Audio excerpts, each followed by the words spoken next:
ॐ अखण्डमण्डलाकारं व्याप्तं येन चराचरं तत्पदं दर्शितं येन तस्मै श्रीगुरवे नमो।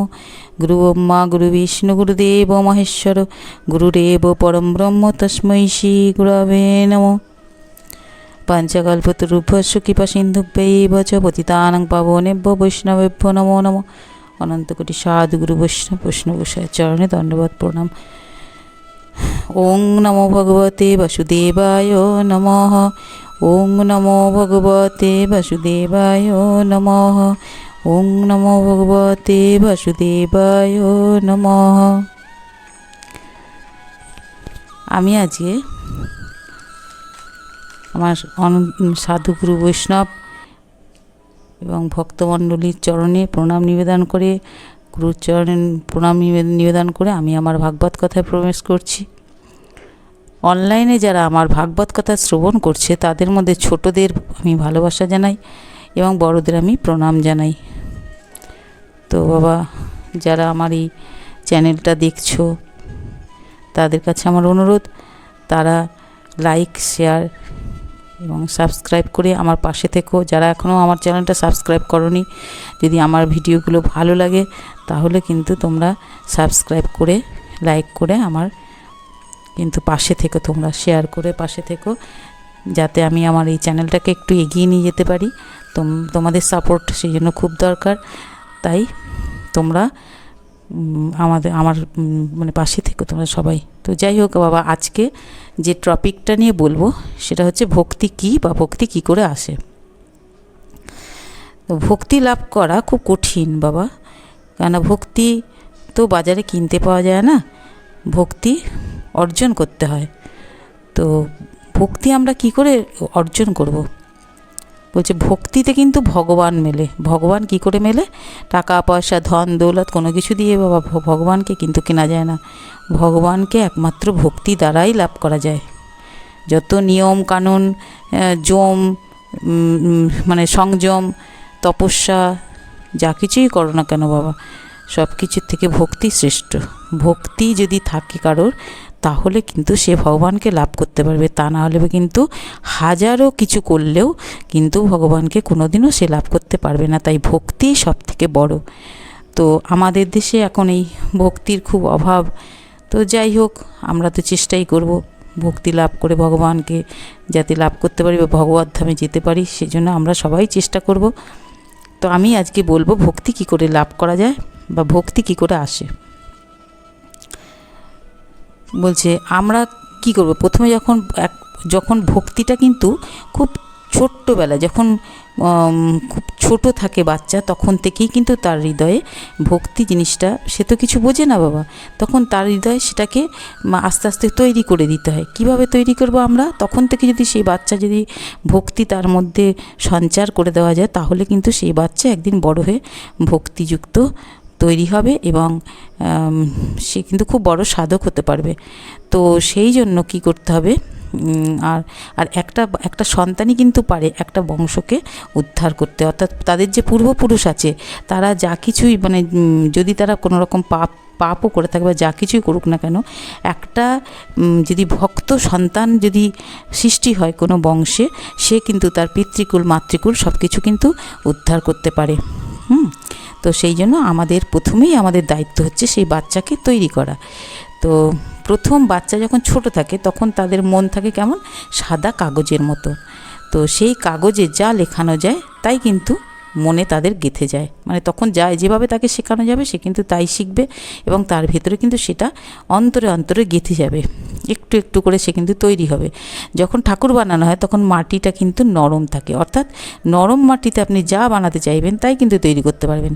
কিন্তু মাটিটা যখন শক্ত হয়ে যাবে তখন কিন্তু আপনি সেটা কিন্তু দিয়ে কিছু করতে পারবেন না। ঠিক সেই রকম বাচ্চা যখন ছোট থাকে তখন তাকে যা শেখানো হবে সে তাই শিখবে। কারণ বাচ্চারাই কিন্তু জাতির ভবিষ্যৎ। তাই সমাজটা আমাদের সমস্ত সন্তানদের ওপরই কিন্তু নির্ভর করছে। তারা যেমন তৈরি হবে আমাদের মানে সমাজটা কিন্তু আমাদের সেরকমই তৈরি হবে। তো আমাদের কি করা উচিত? প্রথমে প্রত্যেক বাবা মার উচিত সকালবেলা ঘুম থেকে যখন বাচ্চাকে তুলে প্রথমে তার বাবা এবং মাকে প্রণাম করানো শেখাতে হবে। হ্যাঁ, প্রথমে এটা হচ্ছে শিক্ষা বাবা, এটাতে কোনো অন্যায় অপরাধ কিছু নেই, কারণ তখন থেকে ছোটোবেলার থেকে যদি না তৈরি করা হয়, বড় হলে সে কোনো দিন মাথা নত করতে শিখবে না। তাই যা শেখাতে হবে শুরুর থেকে শেখাতে হবে। বাবা ও মা একটু যখন বড় হওয়ার পর থেকে বাবা মাকে কি প্রণাম করাতে শেখাতে হবে, বাবা মাকে প্রণাম করে দিনটা শুরু করতে হবে, এটা তাকে বোঝাতে হবে। বাবা মার থেকে বড় কেউ হয় না পৃথিবীতে, হতে পারে না। হ্যাঁ, তো সেই জন্য প্রথম থেকেই কিন্তু তাকে বাবা মাকে প্রণাম করতে শেখাতে হবে এবং বাবা মাকে রেসপেক্ট করতে শেখাতে হবে।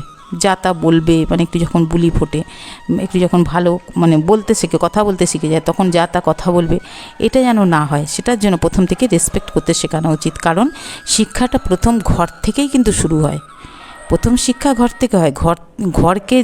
ঘরকে যদি সে রেসপেক্ট করতে পারে, তাহলে সে পরকেও রেসপেক্ট করতে পারবে, অর্থাৎ বাইরেও কিন্তু সবাইকে সে রেসপেক্ট করতে শিখবে। তো সেখান থেকেই কিন্তু ভক্তির শুরুটা হলো বাবা, অর্থাৎ তাকে শেখাতে হবে পিতা স্বর্গ পিতা ধর্ম পিতা হি পরমং তপ পিতরি প্রীতিমাপন্নে প্রিয়ন্তে সর্বদেবতা, অর্থাৎ পিতা প্রসন্ন হলে সকল দেবতাই প্রসন্ন হয়। এই কথাটা কিন্তু তাকে তখন শেখাতে হবে, তখন থেকেই। জননী জন্মভূমিশ্চ স্বর্গাদপি গরীয়সী, অর্থাৎ মা স্বর্গের থেকেও বড়। হ্যাঁ, তো এই জিনিসটা তার মধ্যে যদি সেই ছোট্টবেলার থেকে ঢুকিয়ে দেওয়া যায়, তাহলে কিন্তু সে কিন্তু রেসপেক্ট করতে শিখবে মাকে এবং বাবাকে। হ্যাঁ, তখন কেননা তাকে বোঝাতে হবে এই পৃথিবীর আলো তুমি মার জন্যই দেখেছো, নাহলে কিন্তু তুমি এই পৃথিবীতে আসতে পারতে না। এগুলো তাকে সেই ছোট্টবেলা থেকে তাকে শেখাতে হবে। তার মনে ভক্তির সঞ্চার হবে, মা এবং বাবার প্রতি ভক্তির সঞ্চার হবে, ওখান থেকেই কিন্তু ভক্তির সূত্রপাত। সেই ভক্তি একদিন অনেক দূরে পৌঁছাবে আর কি। তা ত্রেতা যুগে যেমন রাম মাতৃভক্তি পিতৃভক্তির পরিচয় দিয়ে গেছে, মা বাবার পিতৃর আদেশ ইয়েকে বলেছিল না, কৈকেয়ীকে বাবা সেই বর দিতে চেয়েছিল, তখন কৈকেয়ী তো সেই সময় নেয়নি, পরে মন্থরার মানে পরামর্শ মতো যখন রাজা হতে যাচ্ছে, তখন সে তার ছেলে ভরত কোনো দিন রাজা হতে পারবে না, সেই জন্য ওই মন্থরা ওকে কুবুদ্ধি দিল এবং তার জন্য সে কী করলো, রামকে বনবাসের পাঠানোর জন্য বললো, আপনি বলেছিলেন আমাকে সেই ইয়ে দিতে চেয়েছিলেন, যে আপনি বর দিতে চেয়েছিলেন, তো আমি এখন বরটা চাইছি, ওকে রামকে বনবাসে পাঠাতে হবে আর ভরতকে রাজা করতে হবে। এটা তখন ওই মন্ত্ররা কুমন্ত্রণায় বলেছিল, কিন্তু এই পিতৃ আজ্ঞা পালনের জন্য কী করেছিল, রাম কিন্তু বনবাসে গিয়েছিল, 14 বছর বনবাস যাপন করেছে। তো আবার দাপর যুগে দেখুন, দাপরে অর্জুন কি করেছে, মাতৃভক্তির পরিচয় দিয়েছে। যখন অর্জুন হরধনু মাছের চোখ বিদ্ধ করে যখন নাকি সেই দ্রৌপদীকে বিয়ে করে নিয়ে এলো, তখন তো মা দেখেনি যে কি নিয়ে এসছে, মাকে বললো মা তোমার জন্য একটা জিনিস নিয়ে এসেছি, মা বললো 5 ভাইয়ে ভাগ করে নাও। তখন কি করলো, 5 ভাই মানে সেই বউয়ের ভাগিদার কিন্তু 5 ভাই হয়েছিল। তো এরকম বহু উদাহরণ আছে যে মানে এরকম অনেক কিছু, যেমন ধরুন একটা হচ্ছে দুর্গা মানে গণেশ আর কার্তিকের মধ্যে কে বড় সেটা প্রমাণ করতে চেয়েছিল। তখন ওই শিব বলেছিল, পার্বতী বলেছিল যে যাও বাবা তোমরা দুজনেই পৃথিবী প্রদক্ষিণ করে আসো, তো যে আগে প্রদক্ষিণ করে আসতে পারবে সেই বড় হবে। হ্যাঁ, তখন এবার কার্তিকের তো আছে ময়ূর আছে, সে কার্তিক তো ময়ূর নিয়ে সারা বিশ্ব ব্রহ্মাণ্ড ভ্রমণ করতে চলে গেছে তাড়াতাড়ি করে। আর তখন গণেশ তো বিরাট পেট, সে পেট নিয়ে নড়তেই পারে না, যেমন খায় তেমন বড় পেট। তো সে কী করলো, ও তখন দেখলো আমি তো এরকম বিশ্বব্রহ্মাণ্ড ঘুরতে পারবো না, তখন সে কী করলো, নিজের বাবা মাকে প্রদক্ষিণ করে এসে বললো মা আমার বিশ্বব্রহ্মাণ্ড ভ্রমণ করা হয়ে গেছে। হ্যাঁ, কি না তোমরাই তো আমার বিশ্বব্রহ্মাণ্ড, তোমাদের মধ্যেই আমার সব কিছু রয়েছে। তো এরকম উদাহরণ কিন্তু মানে বহু দিয়ে গেছে, মানে দেবতা থেকে শুরু করে সবাই দিয়ে গেছে। তো এই ভক্তি কিন্তু একদিন ঈশ্বরে কনভার্ট হবে।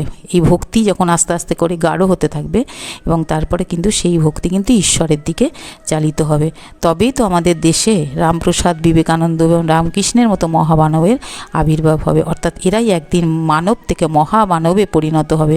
তাই আমরা যদি আমাদের উন্নতি করতে চাই, তাহলে আমরা আগে নিজেদেরকে তৈরি করব, আমাদের বাবা মাদেরকে আগে তৈরি হতে হবে, কারণ আমরাও যেন আমাদের বাবা মা বা শ্বশুর শাশুড়ির সঙ্গে আমরা যেন ওরকম ব্যবহার না করি, সেরকমভাবে আমরা যাতে তাদেরকে রেসপেক্ট করি, সেই জন্য আমাদের আগে নিজেদের তৈরি করে তারপরে আমাদেরকে কী করতে হবে, একটা সন্তানের জন্ম, সুসন্তানের জন্ম দিয়ে আমাদের তাদেরকে সুশিক্ষায় বড় করে তুলতে হবে। কারণ আমরা নিজেরা যদি ঠিক না হই তাহলে কি হবে, তাহলে সে সন্তানকে আমরা শিক্ষা দিলে সে শিখবে না।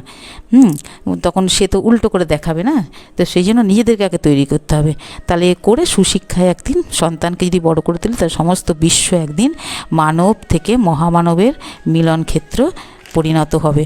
তো সেই জন্য আমাদের সব সময়ের জন্য আমাদের উচিত হবে যে আমরা আগে নিজেদেরকে সংশোধন করে তারপর আমরা কিন্তু বিবাহিত জীবনে পদার্পণ করে একটা সুসন্তানের জন্ম দেব এবং একটা মানে আমাদের দেশের করে দেব, মানব থেকে মহামানবে যাতে পরিণত হতে পারে আমাদের দেশে। এবং তার আমাদের নিজেদের স্বার্থ ওখানে হচ্ছে, আমাদের যেমন ভালো যদি কোনো ভক্ত যদি আমাদের গর্ভে জন্ম নেয়, গর্ভে যদি ভক্ত জন্ম নিতে যায় তাহলে নিজেকে আগে ঠিক হতে হবে। নিজের গর্ভটা যদি ঠিক না হয়, মা যদি ভক্তিমতী না হয়, তাহলে কিন্তু সন্তান ভক্তিমতী হতে পারে না। সেই জন্য আমাদেরকে নিজেদেরকে আগে তৈরি করতে হবে। আমরা মায়েরা নিজেদেরকে আগে তৈরি করে আমরা তবেই একটা ভালো সন্তানের জন্ম দিতে পারবো এবং এই পৃথিবীর মঙ্গল করতে পারবো। মানব থেকে মহামানবের মিলন ক্ষেত্র হয়ে যাবে এই পৃথিবী। তো আমরা সেরকমভাবেই মানে চলবো আর কি, এরকমভাবে আস্তে আস্তে। এখন তো দুনিয়ায় তো মানে কি বলবো, শিক্ষা দীক্ষার এত হয়ে গেছে, সবাই এত উচ্ছৃঙ্খল বাচ্চা কোথা থেকে হচ্ছে। মা বাবা নিজেরা ঠিক থাকলে তাহলে সন্তান তো ভালো হতো, তাদেরকে তাদের যে শিক্ষাটা দিত, শিক্ষার নীতিটা ভালো হতো, তাহলে আর মানে এইরকম এত উচ্ছৃঙ্খল বাচ্চা দেখা যেত না।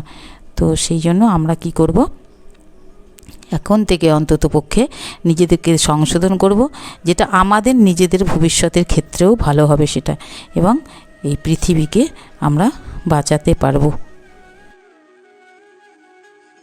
এই পৃথিবীর মঙ্গল আমরা মেয়েরাই করতে পারি, মেয়েরাই পারি একটা সুসন্তানের জন্ম দিতে এবং এবং এবং এই পৃথিবীটার মঙ্গল সাধন করতে। সব সন্তান যদি ভালো হয় তাহলে পৃথিবী মঙ্গলময় হয়ে উঠবে, খারাপ বলে কিছু পৃথিবীতে থাকবে না। তাই আমরা মেয়েরাই পারি সব কিছু করতে। তাই মেয়েরা আমরা সবাই চেষ্টা করব আমরা সঠিক মা হতে, যেমন রামকৃষ্ণের মা ছিলেন বা বামাখ্যাপার মা, যাই মানে বড় বড় আমাদের যে দেশে বড় বড় সাধক ছিল তাদের মায়ের মতন আমরা যাতে তৈরি হতে পারি, তাতে আমাদেরই লাভ হবে। আমাদের সন্তান আমাদেরকেই রেসপেক্ট করবে, আমরাও ভালো থাকতে পারবো।